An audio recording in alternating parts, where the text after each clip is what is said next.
Assalamualaikum warahmatullahi wabarakatuh. Selamat pagi dan semangat pagi.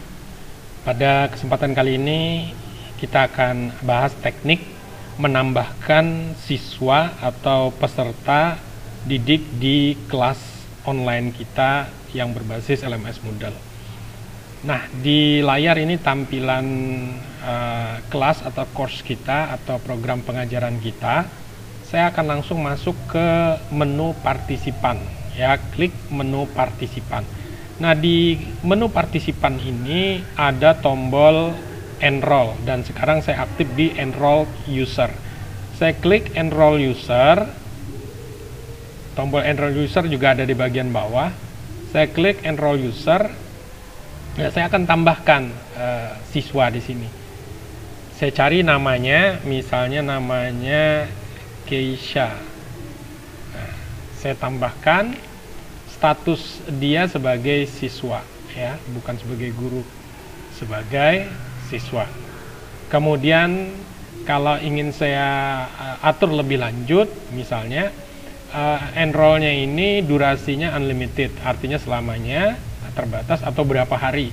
Artinya lepas dari 20 hari, misalnya kalau saya tentukan 20 hari, lebih dari 20 hari maka dia akan tidak bisa lagi mengikuti pelatihan itu, walaupun pelatihan itu masih berjalan ataupun kelas itu masih berjalan. Nah, jadi ada durasinya yang bisa kita atur. Atau di sini saya berikan waktu di tanggal sekian, jam sekian, enrollnya akan berakhir, bisa juga. Tapi standarnya ini unlimited, ya. Jadi cukup Anda tentukan nama siswa yang mau ditambahkan, status dia sebagai siswa. Saya klik enroll, maka akan bertambah satu orang siswa di sini, student statusnya, roles-nya, dan belum ada grouping-nya, ya. Nah, untuk menambahkan yang berikutnya, saya klik lagi enroll user. Lalu berapa banyak user yang bisa ditambahkan? Artinya lebih dari satu kelas, mungkin bisa langsung 10 kelas. Nanti baru kita lakukan grouping. Memang cara ini relatif lama, ya. Nah, ada cara yang lebih praktis, yakni kita minta siswa itu sendiri yang masuk ke dalam kelas kita. Nah, untuk keperluan tersebut kita akan lakukan pengaturan, ya. Sebagai guru kita lakukan pengaturan. Caranya di tab enroll user ini diklik, di sini ada enrollment method. Saya klik enrollment method.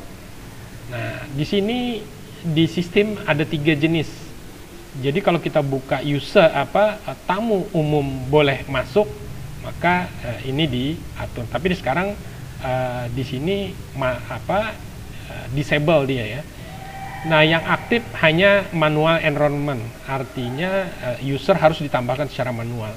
Kalau ingin user ditambah secara otomatis oleh siswa itu sendiri, ini diklik enable yang self enrollment, sehingga siswa nanti bisa masuk secara mandiri.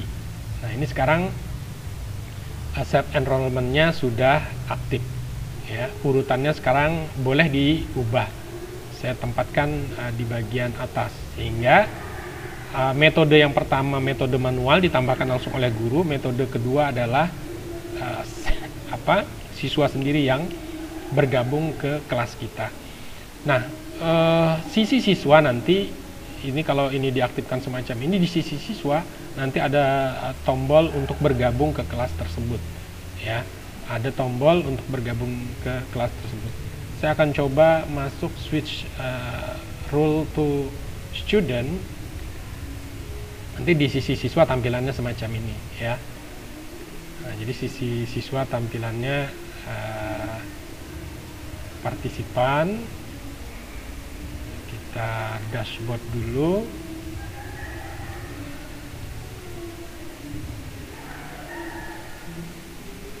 Di kelas ini pengajaran kimia kelas 11, ya. Nah, di sini siswa nanti pada saat ini, karena dia role-nya saja yang berubah, di sisi siswa nanti siswa tersebut akan terbaca sebagai siswa, dan dia bisa masuk secara otomatis, ya. dia bisa masuk secara otomatis ke dalam kelas. Saya kembalikan rule gurunya ke normal.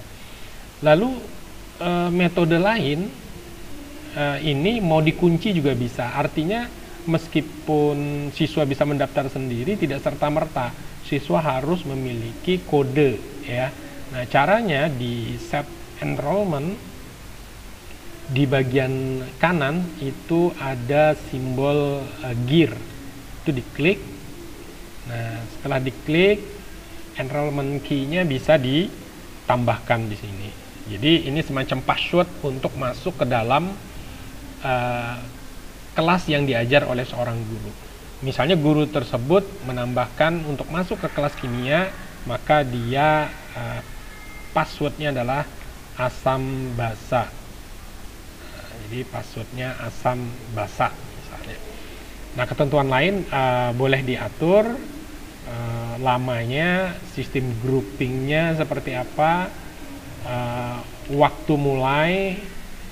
Kemudian di sini juga ada pengaturan maksimum enroll user, artinya maksimum jumlah siswa yang bisa terhubung. Biasanya kalau ini terkait dengan pelatihan online, maka biasanya dibatasi. Misalnya satu kelas online itu maksimum 60 siswa misalnya, atau 100 siswa. Sehingga orang yang ke 101 sudah tidak bisa lagi mendaftar, walaupun dia mengetahui enrollment key-nya asam basa. Dia tetap tidak bisa mendaftar karena dibatasi oleh 100 orang. Sekarang ini saya simpan. Nah, ini saya simpan.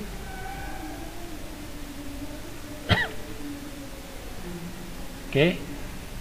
Nah, jadi ketika siswa masuk nanti akan ada perintah. Kita coba.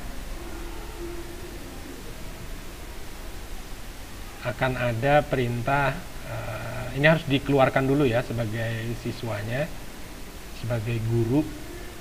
Nah, ini sebagai guru kita keluarkan.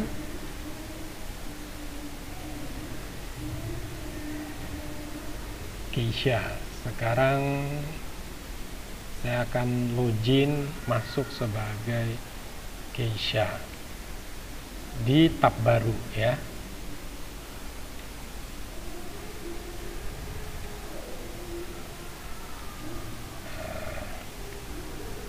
Kita masuk sebagai Keisha.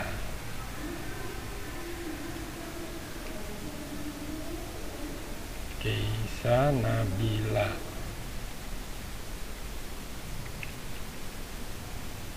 Saya coba masuk.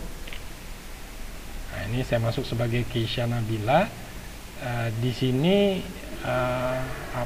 sudah masuk di kelas ya. Sudah masuk di kelas. Jadi kalau saya klik, nah ini sudah tergabung di kelas. Jadi tidak ada password lagi. Sekarang di sisi guru, kalau kita ingin melihat perbedaannya, maka harus dikeluarkan dulu siswa itu. Ya. Jadi ini saya hapus registrasi dari kelas enroll. Oke, nah sekarang kita akan lihat. Nah, dia sudah keluar di kelas tersebut. Saya masuk ke beranda. Di beranda saya sebagai siswa akan bergabung di kelas ini tadi, pengajaran kimia kelas 11. Ketika saya klik pengajaran kimia kelas 11, selamat datang bla bla bla. Nah, di sini ada minta kunci pendaftaran. Nah, inilah yang kita masukkan tadi, asam basa. Dan kalau jumlah siswa kita ini adalah orang ke 101, maka proses pendaftaran kita ini, walaupun kita tahu kunci pendaftaran ini adalah asam basa, maka tetap tidak bisa bergabung. Nah, ini karena baru satu orang, ya, kita akan cek di sini. Tadi tertinggal satu orang, tidak ada siswa, hanya ada guru. Sekarang kita tambahkan. Saya daftarkan diri saya. Nah, ini masuk ke dalam, Anda terdaftar dalam kursus atau kelas. Sekarang kita cek, kita refresh.